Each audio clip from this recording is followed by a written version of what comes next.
नन्ही जादू की दुनिया।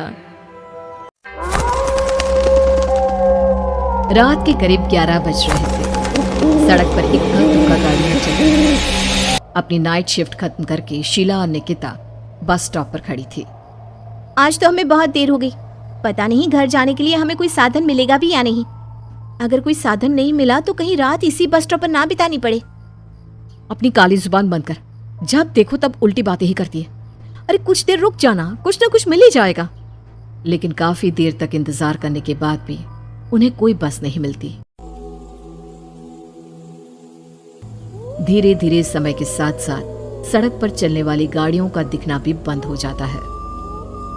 अरे ये देख, अब तो सड़क पर एक भी गाड़ी नहीं दिख रही।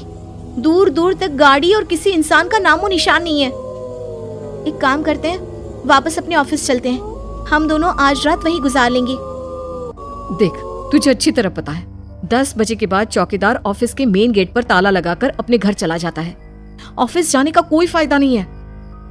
इस सुनसान सड़क को देख मुझे बहुत घबराहट हो रही है। एक काम करना, उसी चौकीदार के घर चलते हैं। वो भी तो परिवार वाला है। हम बेफिक्र होकर आज रात उसके घर पर रुक सकते हैं। अरे पागल, चौकीदार 10 बाई 10 की खोली में रहता है। उसके 4 बच्चे हैं। भला वो हमें अपने घर में कौन सी जगह देगा। अब तू ना ये बेकार की बातें बंद कर और चुपचाप खड़ी रह। शायद कोई लिफ्ट ही मिल जाए।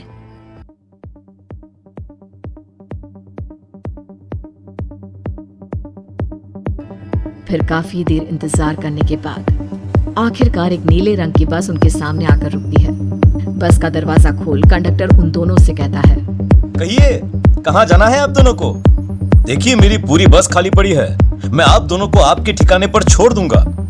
इतना कहकर कंडक्टर मुंह में भरे पान की पिचकारी सड़क पर दे मारता है। निकिता, लोगों का कहना है कि कुछ महीने पहले इसी तरह अंधेरी रात में एक नीली बस के अंदर कुछ बदमाशों ने एक जवान लड़की की हत्या कर दी थी। इस बस का रंग भी नीला है। कहीं ये वही बस तो नहीं? कंडक्टर शीला की बात सुन लेता है और मुस्कुराते हुए कहता है,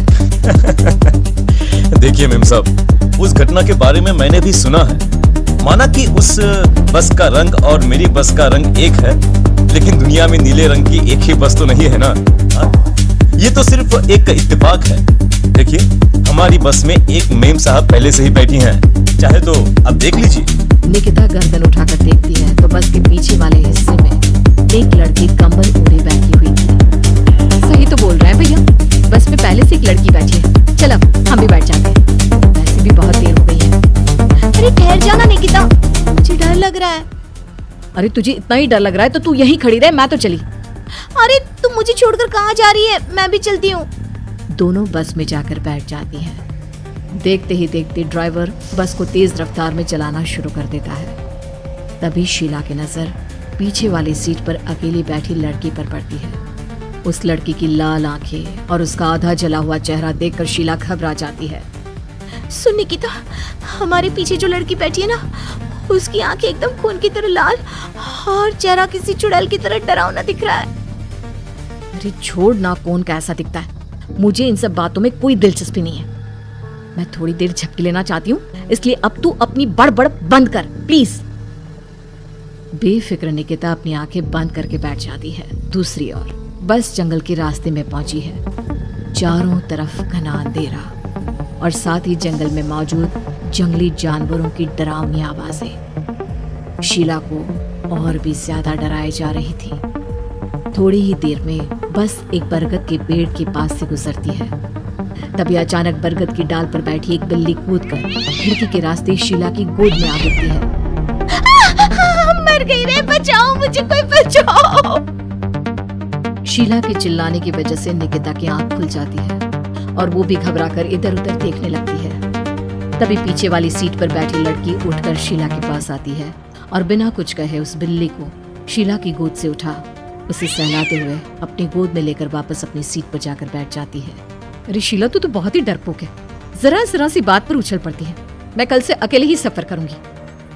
अरे मैं क्या करूं? वो बिल्ली अचानक मेरी गोद में आ गिरी।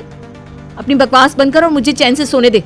इस तरह शीला को डांटकर निकिता फिर सो जाती है। पर तभी अचानक एक झटके से ब्रेक लगाकर ड्राइवर बस को रोकता है। शीला खिड़की से बाहर झांक कर देखती है तो उसे सड़क के किनारे एक काला आदमी खड़ा दिखाई देता है। उसकी बड़ी बड़ी दाढ़ी और अजीब से कपड़े देखकर शीला को घबराहट होने लगी। क्या हुआ ड्राइवर भैया, आपने बस क्यों रोक दी? अरे वो देखो वहाँ, वो सड़क के किनारे एक आदमी खड़ा है, उसी के लिए मैंने बस रुकवाई है। शीला निकिता को धक्का देकर नींद से जगाती है। अरे अब क्या हुआ? वो देख, सड़क किनारे कितना डरावना आदमी है। उसका अजीबोगरीब हुलिया देखकर लगता है जैसे कोई शैतान खड़ा हो। अब शीला की तरह निकिता भी उस आदमी को देखकर थोड़ा डरने लगती है। कंडक्टर, क्या तुम उस आदमी को बस में चढ़ाने वाले हो? उसे देखकर हमें डर लग रहा है, उसे बस में मत चढ़ाओ। अरे डरने की कोई बात नहीं है मेम साहब, ये आदमी जंगल के पीछे वाले गांव में रहता है। ये रोज इसी वक्त मेरी बस में बैठकर पड़ोस वाले गांव में जाता है। और वैसे भी ये बेचारा गूंगा है। अगर आप लोगों को डर लगता है तो मैं इसे ड्राइवर के बगल में बिठा देता हूँ। ओह अच्छा, ठीक है। फिर कंडक्टर का इशारा पाते ही वो आदमी बस में सवार हो जाता है। ड्राइवर दोबारा एक्सीलेटर पर जोर देकर बस को आगे बढ़ाता है। थोड़ी ही देर में बस एक घाटी पर चढ़ती है। बस के एक तरफ गहरी और डरावनी खाई थी, पर ड्राइवर को इस बात से कोई फर्क पड़ता नजर नहीं आ रहा था। वो लगातार बस की रफ्तार बढ़ाकर बस चलता जा रहा था। ड्राइवर भैया, आप देखते नहीं क्या बगल में इतनी गहरी खाई है? बस की रफ्तार लगातार बढ़ाए जा रहे हो, थोड़ा धीरे चलाओ ना। अरे मेम साहब, घबराने की कोई बात नहीं है, ये तो मेरा रोज का काम है। मैं तो यहाँ इसी रफ्तार से बस चलाता हूँ। अब बेफिक्र होकर अपनी सीट पर बैठ जाइए, आपको कुछ नहीं होगा। ड्राइवर के कहने पर निकिता शांति से बैठ जाती है। कुछ दूर चलने पर अचानक ड्राइवर बस को सड़क के किनारे रोक देता है। शीला एक बार फिर खिड़की के बाहर झांक कर देखती है, लेकिन इस बार उसे कहीं कोई दिखाई नहीं देता। अरे अब क्या हुआ? तुमने बस क्यों रोक दी? यहाँ तो दूर दूर तक कोई भी नहीं दिखाई दे रहा। ड्राइवर उसकी बात का कोई जवाब नहीं देता, पर कंडक्टर बोल पड़ता है। ये हमारी फेवरेट जगह है, हम अपने सारे अच्छे काम यहीं पर करते हैं। अब हमारा प्रोग्राम खत्म होने के बाद ही बस यहाँ से आगे बढ़ेगी। इतना कहते ही कंडक्टर सीट के नीचे रखी एक शराब की बोतल निकालता है। अरे ये सब क्या है?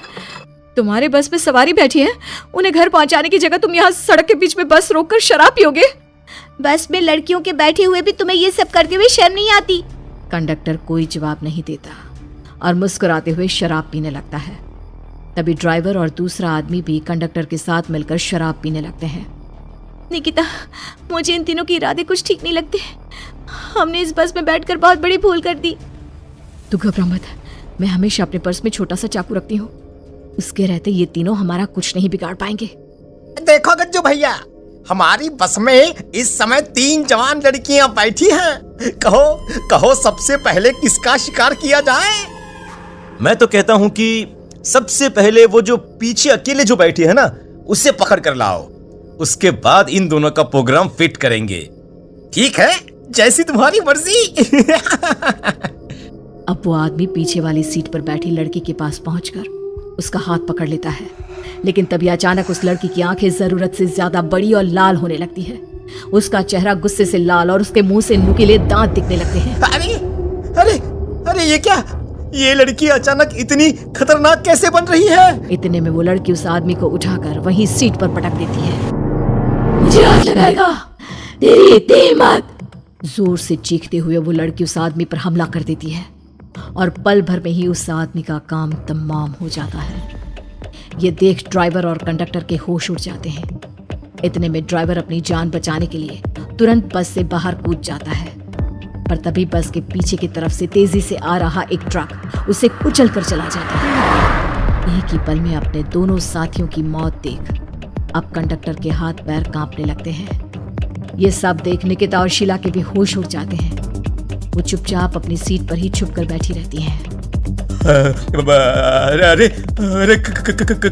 कौन हो तुम? और तुम इतनी भयानक कैसे बन गई? अब वो लड़की गुस्से में गुर्राते हुए कंडक्टर का गला पकड़ लेती है। इतनी जल्दी मुझे भूल गए? कुछ महीनों पहले तुम तीनों ने बड़ी बेरहमी से मेरी हत्या की थी और फिर शहर छोड़कर भाग गए। कई दिनों से मैं तुम तीनों के इंतजार में भटक रही थी। आज जाकर मेरा बदला पूरा होगा। अब तू भी अपने साथियों की तरह जहन्नम पहुंच जाएगा। अब वो लड़की कंडक्टर को उठाकर बस के पास मौजूद खाई में फेंक देती है।